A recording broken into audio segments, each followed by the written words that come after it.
IPL ಇದೀಗ ಮುಕ್ತಾಯದ ಹಂತಕ್ಕೆ ಬಂದಿದ್ದು ಈಗ ಏನಿದ್ರು ಪ್ಲೇ ಆಫ್ ಹಂತದ ಪಂದ್ಯಗಳು ನಡೀತಾ ಇದ್ದಾವೆ. ಇವತ್ತು ಅಹಮದಾಬಾದ್ನ ನರೇಂದ್ರ ಮೋದಿ ಸ್ಟೇಡಿಯಂನಲ್ಲಿ ಹೈ ವೋಲ್ಟೇಜ್ ಪಂದ್ಯ ನಡೀತಾ ಇದೆ. ಕೋಲ್ಕತ್ತಾ ನೈಟ್ ರೈಡರ್ಸ್ ಹಾಗೂ ಸನ್ರೈಸರ್ಸ್ ಹೈದರಾಬಾದ್ ತಂಡಗಳ ನಡುವೆ ಪಂದ್ಯ ನಡೀತಾ ಇದೆ. ಕ್ವಾಲಿಫೈಯರ್ ಮೊದಲ ಹಂತದ ಪಂದ್ಯ ನಡೀತಾ ಇದ್ದು ಇದರಲ್ಲಿ ಹೈದರಾಬಾದ್ ತಂಡ ಟಾಸ್ ಅನ್ನ ಗೆದ್ದಿದೆ. ಟಾಸ್ ಅನ್ನು ಗೆದ್ದಿರುವಂತಹ ಹೈದರಾಬಾದ್ ಮೊದಲು ಬ್ಯಾಟ್ ಮಾಡುವುದಕ್ಕೆ ನಿರ್ಧಾರವನ್ನ ಮಾಡಿದೆ. ತಂಡದಲ್ಲಿ ಯಾವುದೇ ರೀತಿಯಾದಂತಹ ಬದಲಾವಣೆಯನ್ನ ಮಾಡಿಕೊಂಡಿಲ್ಲ.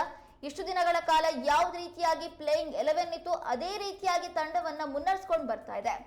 ಇದೀಗ ಮೋದಿ ಸ್ಟೇಡಿಯಂನಲ್ಲಿ ಬ್ಯಾಟರ್ಗಳು ದರ್ಬಾರನ್ನ ಮಾಡ್ತಾರಾ? ಯಾಕಂದ್ರೆ ನರೇಂದ್ರ ಮೋದಿ ಸ್ಟೇಡಿಯಂ ಪ್ರಪಂಚದ ಅತ್ಯಂತ ದೊಡ್ಡ ಸ್ಟೇಡಿಯಂ ಆಗಿದ್ದು ಇದು ಬ್ಯಾಟಿಂಗ್ ಪಿಚ್ ಅನ್ನ ಹೊಂದಿದೆ. ಈ ಸ್ಟೇಡಿಯಂನಲ್ಲಿ ಬ್ಯಾಟರ್ಗಳು ಅಬ್ಬರಿಸೋದೇ ಹೆಚ್ಚಾಗಿ.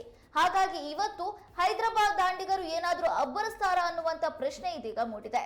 ಈಗಾಗಲೇ ಪಂದ್ಯ ಆರಂಭವಾಗಿದ್ದು ಸನ್ರೈಸರ್ಸ್ ಹೈದರಾಬಾದ್ ತಂಡ ಬ್ಯಾಟಿಂಗ್ ಅನ್ನ ಮಾಡಿದ್ರೆ ಕೋಲ್ಕತ್ತಾ ನೈಟ್ ರೈಡರ್ಸ್ ತಂಡ ಫೀಲ್ಡಿಂಗ್ ಅನ್ನ ಮಾಡಲಿದೆ.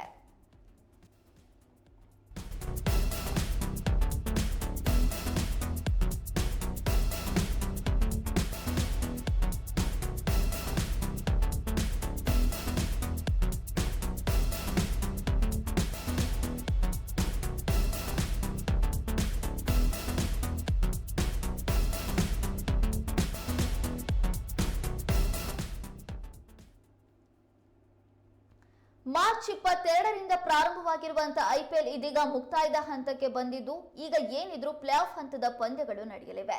ಲೀಗ್ ಹಂತದ ಪಂದ್ಯಗಳು ಮುಕ್ತಾಯವಾಗಿದ್ದು 4 ತಂಡಗಳು ಪ್ಲೇ ಆಫ್ ಅನ್ನ ಪ್ರವೇಶಿಸಿವೆ.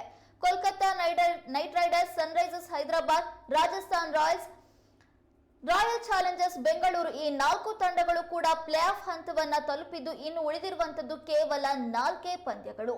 ಇವತ್ತು ಕ್ವಾಲಿಫೈಯರ್ ಮೊದಲ ಹಂತದ ಪಂದ್ಯ ನಡೆಯುತ್ತೆ. ಇದರಲ್ಲಿ ಕೋಲ್ಕತ್ತಾ ನೈಟ್ ರೈಡರ್ಸ್ ಹಾಗೂ 2ನೇ ಸ್ಥಾನದಲ್ಲಿರುವಂತಹ ಸನ್ರೈಸರ್ಸ್ ಹೈದರಾಬಾದ್ ತಂಡ ಸೆಣಸಲಿದೆ. ಇದರಲ್ಲಿ ಗೆದ್ದಿರುವಂತವರು ನೇರವಾಗಿ ಫೈನಲ್ ಅನ್ನ ತಲುಪ್ತಾರೆ. ಇದರಲ್ಲಿ ಸೋತಿರುವಂತಹ ತಂಡ ಕ್ವಾಲಿಫೈಯರ್ 2ರಲ್ಲಿ ಮತ್ತೆ ಸೆಣಸಲಿದೆ. ಅಷ್ಟಕ್ಕೂ ಈ ತಂಡ ಯಾವ ಜೊತೆ ಸೆಣಸುತ್ತೆ ಅಂದ್ರೆ ಎಲಿಮಿನೇಟರ್ ಸುತ್ತಿನಲ್ಲಿ ಹೊರಗೆ ಹೋಗದೆ ಉಳಿದುಕೊಂಡಿರುವಂತ ಅಂದ್ರೆ ಗೆದ್ದಿರುವಂತಹ ತಂಡದ ಜೊತೆಗೆ ಕ್ವಾಲಿಫೈಯರ್ 2 ಸುತ್ತು ನಡೆಯುತ್ತೆ. ಅದರಲ್ಲಿ ಯಾವ ತಂಡ ಗೆಲ್ಲುತ್ತೆ ಅದು ಫೈನಲ್ ಅನ್ನ ಪ್ರವೇಶಿಸುತ್ತೆ. ಇವತ್ತು ಕ್ವಾಲಿಫೈಯರ್ ಮೊದಲ ಹಂತದ ಸುತ್ತಿನಲ್ಲಿ ಸನ್ರೈಸರ್ಸ್ ಹೈದರಾಬಾದ್ ಹಾಗೂ ಕೋಲ್ಕತ್ತಾ ನೈಟ್ ರೈಡರ್ಸ್ ತಂಡಗಳು ಸೆಣಸಾಡ್ತಾ ಇದ್ದಾವೆ.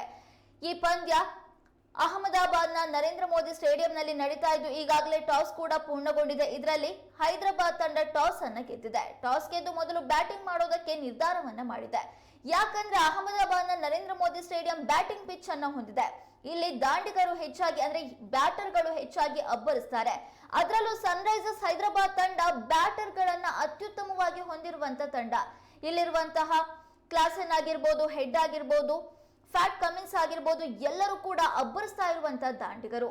ಅದರ ಜೊತೆಗೆ ಕೋಲ್ಕತ್ತಾ ನೈಟ್ ರೈಡರ್ಸ್ ಕೂಡ ಬಲಿಷ್ಠವಾಗಿರುವಂತಹ ತಂಡ, ಪಾಯಿಂಟ್ ಟೇಬಲ್ ನಲ್ಲಿ ಮೊದಲ ಸ್ಥಾನದಲ್ಲಿರುವಂತಹ ತಂಡ. ಹಾಗಾಗಿ ಈ ಪಂದ್ಯ ಸಾಕಷ್ಟು ರೋಚಕತೆಗಳಿಗೆ ಕಾರಣವಾಗಿದೆ. ಇದರಲ್ಲಿ ಯಾರು ಗೆಲ್ತಾರೆ ಅವರು ಫೈನಲ್ ಅನ್ನ ತಲುಪ್ತಾರೆ.